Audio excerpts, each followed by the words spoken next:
Ukraine এমন এক ধরনের হামলার মুখোমুখি হয়েছে যার জন্য কোনো রাডারই পুরোপুরি প্রস্তুত ছিল না, কোনো সতর্কতা ছিল না। হঠাৎ শহরের সব আলো নিভে যায়। ইঞ্জিনের গর্জন আর বিস্ফোরণের শব্দ এত দ্রুত আঘাত করতে থাকে যে কেউ প্রতিক্রিয়া জানানোর সুযোগই পায়নি। সু-34 যুদ্ধবিমান থেকে নিক্ষিপ্ত গ্লাইড বোমা, TU-160 বোমারু বিমান থেকে ছোড়া KH-101 ক্রুজ মিসাইল আর অবিশ্বাস্য গতিতে নেমে আসা ওরেশনিক হাইপারসোনিক মিসাইল। গত কয়েক সপ্তাহ ধরে ইউক্রেন আবার বুঝতে পারছে, রাতের আকাশ যখন যুদ্ধের আকাশে বদলে যায় তখন জীবনের ছন্দ কিভাবে থমকে যায়। কিয়েভ, দিনিপ্রো, ওডেসা, খার্কিভ, একটির পর একটি শহরে সাইরেন বাজতে থাকে, আর সবচেয়ে আগে যা ভেঙে পড়ে তা হলো আলো।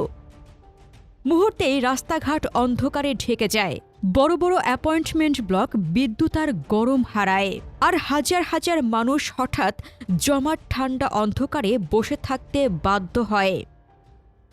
কারণ একটু আগেই কোনো সাবস্টেশন বা বিদ্যুৎ কেন্দ্র রুশ মিসাইল বা ড্রোন হামলায় ধ্বংস হয়ে গেছে। সাম্প্রতিক এক হামলায় ৬০০-র বেশি ড্রোন এবং ডজনখানেক মিসাইল ইউক্রেনের জ্বালানি নেটওয়ার্কে আঘাত হানে। রাজধানী ও আশপাশের এলাকায় ৫ লক্ষের বেশি মানুষ বিদ্যুৎ বিচ্ছিন্ন হয়ে যায়।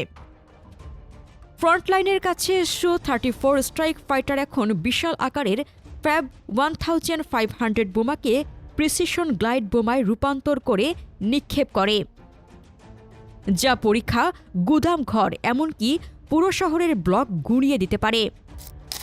ফ্রন্টলাইন থেকে বহুদূরে TU-160 স্ট্র্যাটেজিক বোমারু বিমান শত শত কিলোমিটার দূর থেকে KH-101 ক্রুজ মিসাইল ছুটছে, যা নিচু উচ্চতায় উড়ে বিদ্যুৎ কেন্দ্র ও শিল্পকেন্দ্রে আঘাত হানছে। আর হুমকি স্তরের একেবারে উপরে রয়েছে ওরেশনিক, এক নতুন hypersonic intermediate range ballistic missile, যা নিউক্লিয়ার ক্ষমতা সম্পন্ন।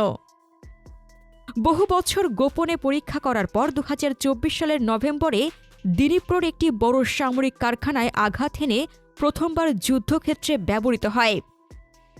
এই অস্ত্রগুলোকে কেন এত ভয়ঙ্কর মনে করা হয় তা বুঝতে হলে ফ্যাব 1500-এর বিবর্তনটা বুঝতে হবে। যুদ্ধের শুরুর দিকে রাশিয়া প্রচুর পুরনো ফ্যাব বোমা ফেলত।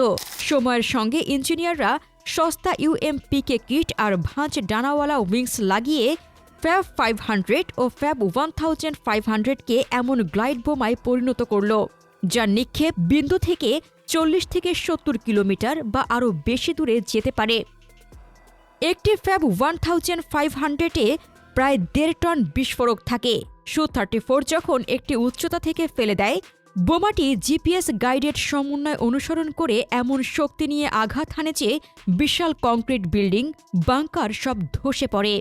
ইউক্রেনীয় বিশ্লেষকদের মতে রাশিয়া এখন প্রতি মাসে কয়েক হাজার গ্লাইড বোমা ব্যবহার করছে, মূলত সু-34 থেকেই। এগুলো ভূমিতে আক্রমণের আগে প্রস্তুতিমূলক আগুন হিসেবে ব্যবহৃত হচ্ছে। ফ্রন্টলাইনে ইউক্রেনীয় সৈন্যদের অভিজ্ঞতা নিষ্ঠুর। সতর্কতা প্রায় পাওয়া যায় না, কারণ সু-34কে ইউক্রেনের গভীরে ঢুকতেই হয় না। এটি রুশ সীমার ভিতরেই বা সাগরের ওপর থেকেই বোমা ফেলে।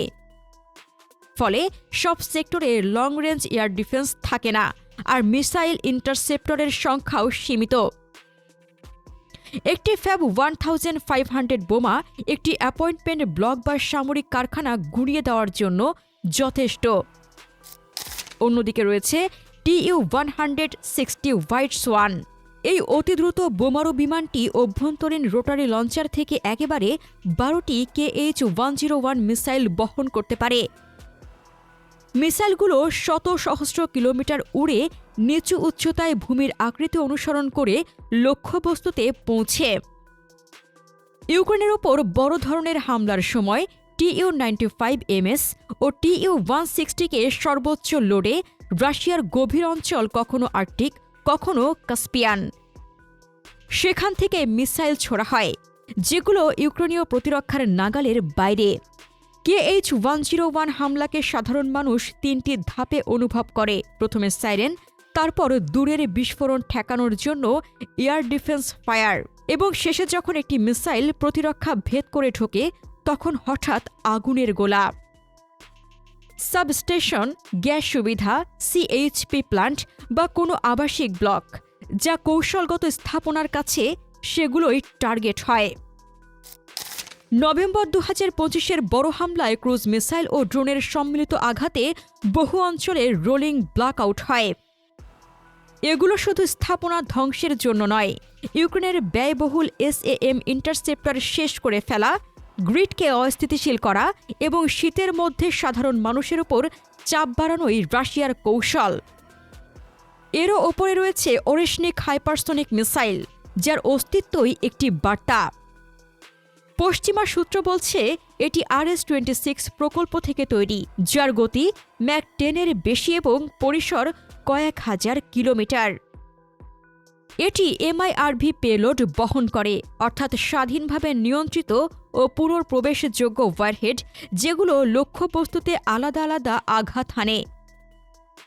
2024 সালের নভেম্বরে দিনিপ্রোর পিভডেনমার্শ কারখানায় যে হামলা হয়েছিল তা ছিল ইতিহাসের প্রথম MIRV সজ্জিত ব্যালিস্টিক মিসাইলের যুদ্ধ ব্যবহার। ওরেশনিকের সমস্যা হল এর প্রতিক্রিয়ার সময় প্রায় নেই, ছোড়া থেকে আঘাত পর্যন্ত সময় কয়েক মিনিট। প্রতিরক্ষা ব্যবস্থা সাধারণত এমন মিসাইল থামাতে তৈরি হলেও ইউক্রেনের নেটওয়ার্ক দুর্বল, মূলত পুরনো সোভিয়েত উপকরণ আর কিছু পশ্চিমা ব্যাটারি মিলে গঠিত। তাই এই মিসাইল থামানো অত্যন্ত কঠিন, আর এর পারমাণবিক সক্ষমতা সরাসরি ন্যাটোর উদ্দেশ্যে রাজনৈতিক সংকেত বহন করে।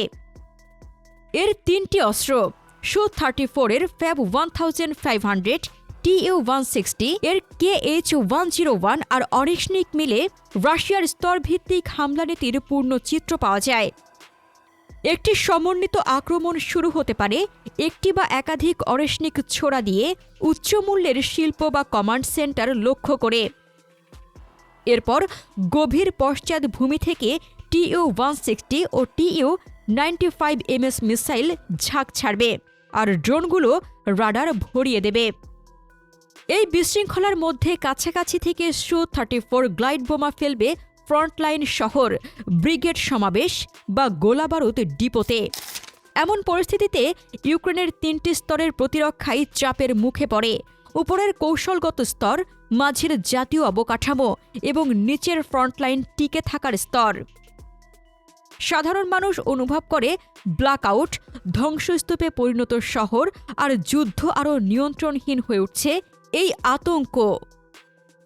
ইউক্রেনীয় সেনারা অনুভব করে রিজার্ভ সরানো, রসদ পৌঁছানো, অবস্থান ধরে রাখা এবং উচ্চমানের এয়ার ডিফেন্স টিকিয়ে রাখা আরও কঠিন হচ্ছে।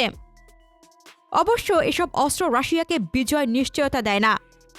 বিশেষজ্ঞরা বলছেন এগুলো ধ্বংস আর আতঙ্ক তৈরি করতে পারে, কিন্তু নিজে থেকে দখল নিতে পারে না, এবং রাশিয়ার জনবলের সমস্যাও সমাধান করতে পারে না। তবু যুদ্ধ চলতে থাকলে এসব অস্ত্র, Fab 1500 গ্লাইড বোমা, KH-101 মিসাইল ও ওরেশনিক রাশিয়ার হাতে ভয় সমীকরণ পাল্টানোর 3টি পৃথক উপায় থাকবে।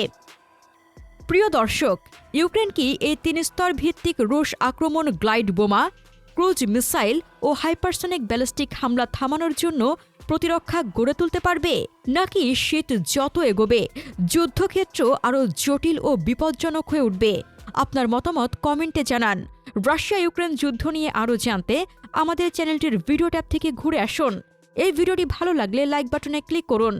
ভিডিওটি আপনার বন্ধুদের সাথে শেয়ার করে তাদেরকেও ভিডিওটি দেখার সুযোগ করে দিন। ধন্যবাদ।